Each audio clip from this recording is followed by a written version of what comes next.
I would say the biggest mistake that home buyers make in today's market is not getting the full gauntlet of their inspections. In Arizona, the number one thing you want to get is your general inspection. That's going to cover your roof, your HVAC, your plumbing, your electrical, your foundation, the major systems of your house. But the number one thing I would recommend to add on top of that, of course, is going to be your sewer line inspection. You are most likely responsible for the sewer lines here in Arizona. And a lot of homes in Phoenix are built in the 50s and 60s and 70s, and they're gonna have aging plumbing. So you're gonna have cast iron pipes that tend to rust from the inside.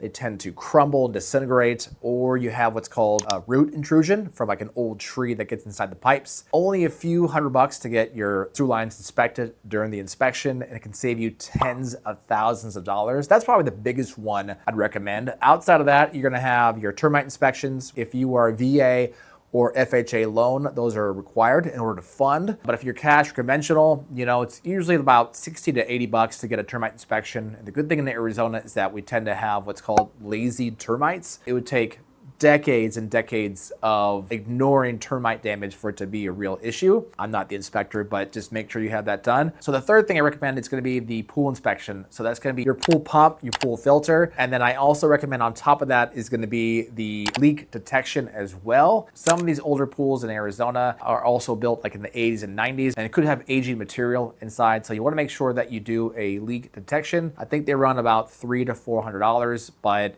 if you buy a house and you find out that you have a really high water bill, that could be the culprit. Fourth thing I recommend is going to be radon detection. It's a fairly new thing here in Arizona. Past couple of years, a lot of my clients have been getting radon detection. Radon is uranium that is naturally in the ground. It is more common if you live near or on a mountain, but I've seen some areas in Scottsdale with high radon readings. So I don't know the exact scientific measurement, but if it's 4 parts or below, you're typically safe. Or if it's above 4, you want to make sure that you have a professional company come out and remedy the issue. Radon is the second leading cause of lung cancer in the state, so you definitely want to make sure you have that inspected.